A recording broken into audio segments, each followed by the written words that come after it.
पाकिस्तान ने चालाकी से उस घबराहट का सहारा लिया है जो कतर पर हुए इजरायली हमले के बाद अरब देशों में पैदा हुई और अब वो एक बड़े सामूहिक और हथियारबंद मोर्चे की तैयारी कर रहा है। सऊदी अरब के साथ म्यूचुअल डिफेंस पैक्ट पर दस्तखत कर पाकिस्तान अब अरब देशों को साथ लेकर भारत के खिलाफ बड़ा मोर्चा बनाने की तैयारी में है।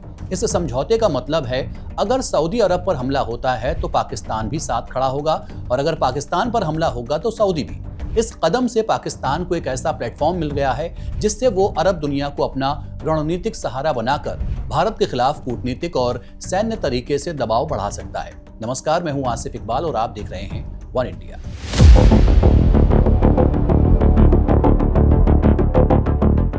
सऊदी अरब और इकलौते परमाणु हथियार संपन्न मुस्लिम देश पाकिस्तान ने एक आपसी रक्षा समझौते यानी कि म्यूचुअल डिफेंस पैक्ट पर हस्ताक्षर किए हैं। रियाद में बुधवार को ही बैठक में सऊदी क्राउन प्रिंस मोहम्मद बिन सलमान और पाकिस्तान के प्रधानमंत्री शहबाज शरीफ ने दोनों देशों के बीच रणनीतिक साझेदारी को अलग अलग क्षेत्रों में मजबूत करने के तरीकों पर चर्चा की। शरीफ इस समय सऊदी अरब के राजकीय दौरे पर हैं। सऊदी अरब का कहना है कि ये समझौता सालों की चर्चाओं का नतीजा है। ये किसी खास देश या खास घटना की प्रतिक्रिया नहीं है, बल्कि दोनों देशों के बीच लंबे समय से चले आ रहे गहरे सहयोग को संस्थागत रूप देने की प्रक्रिया है। चलिए बात कर लेते हैं कि सऊदी अरब पाकिस्तान म्यूचुअल डिफेंस पैक्ट क्या है और इसके क्या मायने हैं। पाकिस्तान और सऊदी अरब दशकों से करीबी सैन्य सहयोगी रहे हैं। ये सहयोग प्रशिक्षण, सैन्य अभ्यास, हथियार खरीद तक सीमित था, यानी अब तक ये सहयोग अनौपचारिक या MOU स्तर पर था। 2025 का म्यूचुअल डिफेंस पैक्ट पहली बार ये कहता है कि अगर किसी एक देश पर हमला होता है तो दोनों मिलकर जवाब देंगे। समझौते में कंप्रहेंसिव डिफेंस शब्द का इस्तेमाल किया है, यानी सभी सैन्य साधन कन्वेंशन से लेकर न्यूक्लियर डिटरेंस तक शामिल किए जा सकते हैं, यानी पाकिस्तान सऊदी अरब को परमाणु हथियार भी मुहैया करा सकता है या फिर जंग के हालातों में सऊदी अरब के दुश्मनों के खिलाफ इस्तेमाल भी कर सकता है। इससे ये संधि सिर्फ औपचारिक दस्तावेज नहीं बल्कि सामरिक ढाल बन जाती है। ये करार उस समय हुआ जब अरब लीग और OIC इजराइल पर हमले को लेकर गुस्से में है। इसका मतलब ये है कि पाकिस्तान अब औपचारिक तौर पर अरब सुरक्षा संरचना का हिस्सा बनना चाह रहा है। अगर अरब नाटो जैसी पहल आगे बढ़ी तो पाकिस्तान उसका झंडा बरदार बनने का ख्वाब देख रहा है। अब सवाल उठता है कि क्या पाकिस्तान अरब देशों के डर का फायदा उठा रहा है। कतर पर इजराइल के हमले ने अरब देशों को यह एहसास करा दिया है कि उनकी सुरक्षा सामूहिक रूप से भी कमजोर है।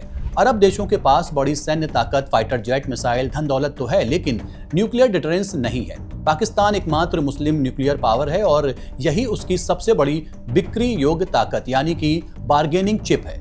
इसलिए पाकिस्तान इस समय खुद को इस्लामी दुनिया की परमाणु ढाल के तौर पर पेश कर रहा है। ये डर पाकिस्तान के लिए अवसर है ताकि वो अरब देशों के साथ औपचारिक सुरक्षा करार हासिल कर सके। दरअसल पाकिस्तान अरब देशों का सुरक्षा कवच कम और अपना सुरक्षा कवच ज्यादा मजबूत करना चाहता है। उसकी चाल है कि कैसे अरब देशों के डर को अपने पक्ष में भुनाया जाए और भारत के खिलाफ खुद को मजबूत किया जाए। यही वजह है कि उसने दोहा में हुई अरब और OIC देशों की बैठक में अरब नाटो की वकालत की। अगर अरब नाटो बनता है और पाकिस्तान इसमें शामिल होता है तो पाकिस्तान को कई तरह के बड़े फायदे हो सकते हैं। रणनीतिक और सैन्य बढ़त। पाकिस्तान अपनी परमाणु शक्ति और मजबूत सेना की वजह से अरब नाटो का केंद्रीय स्तंभ बन सकता है। उसे अलमबरदार की भूमिका मिल सकती है जिससे उसकी ग्लोबल इमेज मजबूत होगी। भारत के खिलाफ अप्रत्यक्ष रणनीतिक बैलेंस मिलेगा क्योंकि अरब देश पाकिस्तान को अपनी सुरक्षा का हिस्सा मान सकते हैं। आर्थिक लाभ। अरब देश खासकर सऊदी और UAE पाकिस्तान में निवेश, तेल और आर्थिक पैकेज दे सकते हैं। पाकिस्तान की डॉलर और तेल की निर्भरता का संकट काफी हद तक खत्म हो सकता है। अरब नाटो में पाकिस्तान की भागीदारी मतलब सुरक्षा के बदले आर्थिक मदद। जियोपॉलिटिकल फायदा। पाकिस्तान खुद को इस्लामी दुनिया की सुरक्षा ढाल के तौर पर पेश करेगा। इससे उसे ईरान, तुर्की और इंडोनेशिया जैसे देशों पर असर जमाने का मौका मिलेगा। अमेरिका और चीन दोनों पाकिस्तान को नजरअंदाज नहीं कर पाएंगे क्योंकि वो अरब सुरक्षा समीकरण में अहम खिलाड़ी हो सकता है। अंतर्राष्ट्रीय पहचान। पाकिस्तान को ग्लोबल साउथ और मुस्लिम वर्ल्ड में एक सुरक्षा गारंटर के तौर पर पहचान मिल सकती है। उसे OIC और संयुक्त राष्ट्र जैसे मंचों पर ज्यादा वजन मिल सकता है। रक्षा उद्योग और टेक्नोलॉजी ट्रांसफर। अरब देशों के साथ पाकिस्तान को संयुक्त सैन्य अभ्यास और रक्षा उत्पादन के नए मौके मिल सकते हैं। पाकिस्तान का रक्षा उद्योग यानी कि मिसाइल, ड्रोन ट्रेनिंग को बड़ा बाजार मिल सकता है।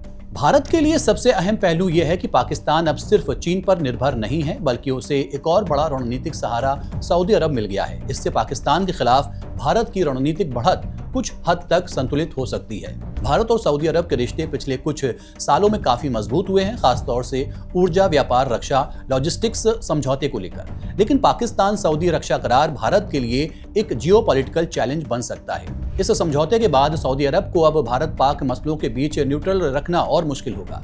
पाकिस्तान की परमाणु क्षमता और सऊदी की वित्तीय तकनीकी ताकत के साथ आने से भारत के लिए एक अप्रत्यक्ष न्यूक्लियर डिटरेंस बन सकता है। सऊदी पर पहले से आरोप लगते रहे हैं कि वो पाकिस्तान से परमाणु सुरक्षा तकनीक का बैकअप चाहता है। अगर चीन भी इस धुरी में गहराई से जुड़ता है तो भारत के सामने एक चीन पाक सऊदी सुरक्षा त्रिकोण खड़ा हो सकता है। ये दक्षिण एशिया और हिंद महासागर इलाके में भारत की रणनीतिक आजादी को सीमित कर सकता है। Saudi Pakistan mutual defence pact से पाकिस्तान की सामरिक स्थिति मजबूत जरूर हुई है। हालांकि भारत के पास भी मजबूत वैश्विक साझेदारियां हैं, लेकिन अब उसे पश्चिम एशिया में अपनी कूटनीतिक और सुरक्षा नीति और सक्रिय करनी होगी। भारत को भी पश्चिमी देशों के साथ, जापान, ऑस्ट्रेलिया जैसे साझेदारों के साथ सुरक्षा करार और मजबूत करने होंगे। साथ ही सऊदी अरब के साथ अपने आर्थिक ऊर्जा रिश्तों को इतना गहरा करना होगा कि वो पाकिस्तान की ओर पूरी तरह झुक न पाए। हालांकि पाकिस्तान इस करार का इस्तेमाल सिग्नलिंग, राजनयिक अंतर्राष्ट्रीयकरण, लॉजिस्टिक, बेसिक मदद और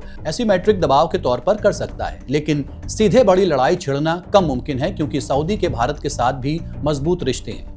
सऊदी अरब और पाकिस्तान के बीच हुए नए सैन्य समझौते ने क्षेत्रीय राजनीति में हलचल मचा दी है। इस मामले पर विदेश मंत्रालय ने अपनी प्रतिक्रिया भी दी है। प्रवक्ता रणधीर जायसवाल ने कहा है कि हम इस बात का आकलन करेंगे कि इस गठजोड़ से भारत पर क्या असर पड़ेगा। इसके साथ ही उन्होंने कहा है कि भारत अपने सुरक्षा हितों की रक्षा के लिए प्रतिबद्ध है।